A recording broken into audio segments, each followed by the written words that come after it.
빠져나가고 또 다시 이제 일을 하게 하면서도 임금은 또 똑같고 이렇게 반복이 되면 안 되니까 우리 마고 26 시청자께서는 북한 흉악범에게 보여준 인륜을 남한 노동자에게도 보여줘요.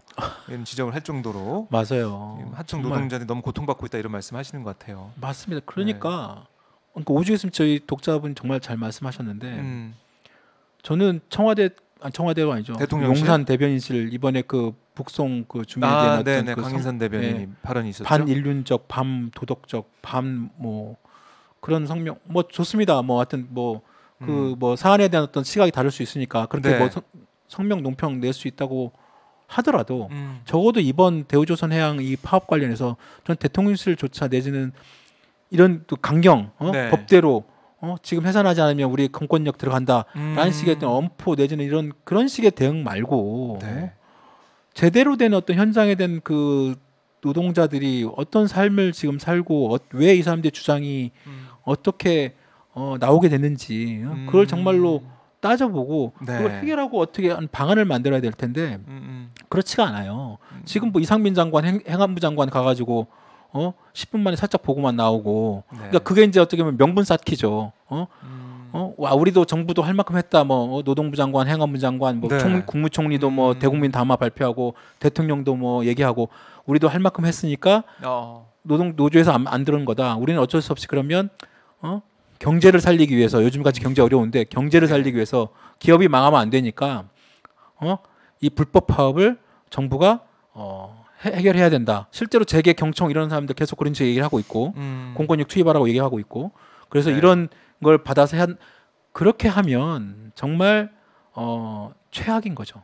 그 최악의 수고 정말 어떻게 보면 그렇게 해서 얻는 경제적 이득이 얼마나 될지는 모르겠으나 네. 설령 그렇게 해서 파업이 끝난다 하더라도 만약에 어차피 회사를 다시 돌려야 돼요. 그러면 이렇게 해서 다친 사람들을 다시 해가지고 현장에서 일을 한다고 했을 때 정말 우러나서 열심히 일할까요? 그렇죠. 이 정치가 제일 필요한 부분이 노사관계일 수도 있는데 정치력이 네. 발휘가 안 되고 있고 공권력 얘기만 하고 있는 거고 결국 이게 이제 반복이 되지 않게 시스템을 잘 만들어 나와 갖춰 나가는 것도 중요한데 거기에 대한 고민도 안 하는 것 같고. 제가 이번에 네. 이렇게 이것도 같이 이제 준비하고 몇 분 선생님한테 말씀 좀 들어보고 이렇게 네. 하다 보니까 이번 이 사안이 더 훨씬 이렇게 더 막 꼬이게 만든 그 원인 중에 하나는 물론 뭐 노사 간의 어떤 여러 가지 첨예한 입장 차이에 대한 어떤 뭐 그 대화의 이런 과정 뭐 그것도 이제 있을 수 있으나 네.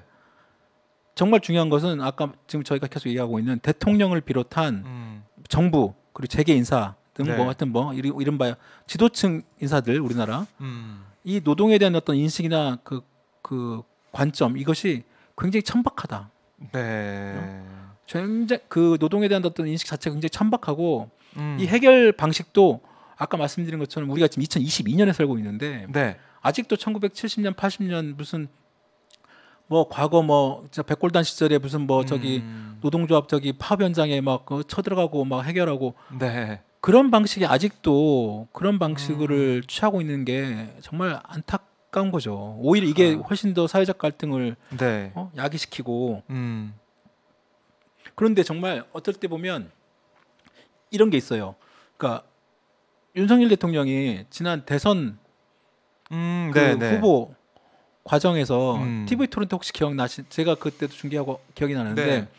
윤석열 대통령이 그때 공공기관에 노동이사제 도입 찬성을 했어요. 맞아요. 그랬던 것 같아요. 그래가지고 그때 안철수 후보랑 논쟁이 붙었어요. 안철수 후보가 아니 지금 무슨 노동이사제냐? 노동이사제를 제대로 알고 지금 뭐 윤석열 후보가 얘기를 하냐?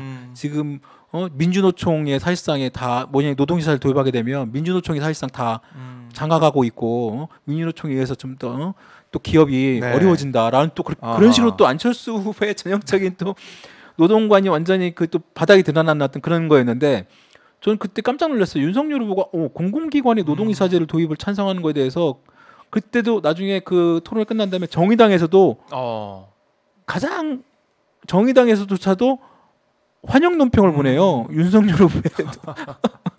그래서 저 사람이 정말 저걸 알고 얘기하는 건가? 막 네. 왜냐하면 너무 그 자신이 얘기하고 있는 다른 어떤 경제관 내지는 기업관과 너무 다른 어떤 얘기를 노동 쪽에서 얘기를 하다 보니까 네. 이게 누군가 이걸 주입해서 공부해서 얘기하는 건가?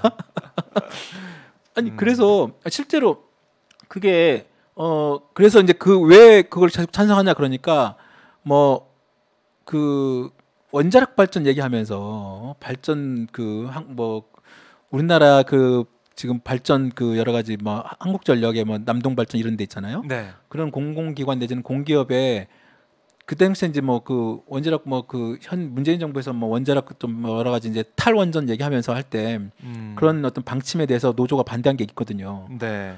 그러니까 그 윤석열 후보는 아마 그 노조 쪽에서 추천하는 인사가 그 이사회에 들어갔으면 아마 현 정부의 그런 탈원전 정책에 반대를 하는 의사를 펼 수도 있었을 것이다라고 이제 그렇게 이제 애둘러서 표현을 하긴 해요. 근데 네. 약간 뭐 그 물론 뭐 그렇게도 해서 공공기관 노동이사제를 찬성했다고 하면 뭐 어느 정도는 뭐 이해는 할 수 있지만 원래는 그게 아니긴 하죠. 분명히 네. 독일이나 이런 데 보면 그 이사회가 물론 나눠져 있긴 하지만 경영이사회, 뭐 감독이사회 이런 게 나눠져 있고 실제로 노조나 이런 데서 파견된 인사가 거기에 이사회에 들어가서 노동조합 내지는 그 조합원들의 목소리를 정확하게 이사회에 반영을 하는 그런 시스템이거든요.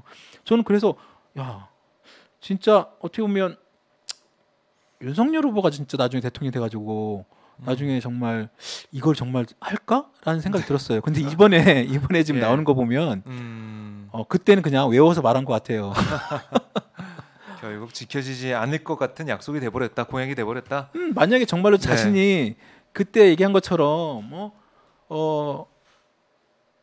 공공기관의 노동이사제가 도입이 찬성된다고 하면 진짜 어떻게 따지면 지금 대우조선해양이 아까 말씀드린 공기업이랑 다름없어요. 아하하. 산업은행이 최대 주주고 물론 산업은행이 금융 뭐 사실상의 기관이긴 하지만 정부에 그렇게 따지면 대우조선해양의 어떻게 보면 이사회에 노동조합이나 조합원이 파견하는 내지는 추천하는 인사가 대우조선해양 이사회에 들어갈 수도 있는 거예요. 만약에 그렇게 따지면 그러면 이런 파업까지도 안 일어날 수도 있죠. 그렇네요. 엄밀히 따지면. 그런데 지금 하는 얘기와 내용들을 보면 이런 건 전혀 모르고 내가 혹시 그런 얘기까지 했나라고 했을 그런 생각을 할지도 모를 정도로 지금 완전히 전형적인 과거의 어떤 노조 탄압 방식, 공권력 투입, 불법 노조, 불법 파업, 불법 노조에 대한 어떤 강경한 진압, 더 이상 불법은 용인 안 돼, 법대로 해 이런 형식의 어떤 과거 진짜 옛날 80년대 90년대 옛날 쌍용차 사태 뭐 여러 가지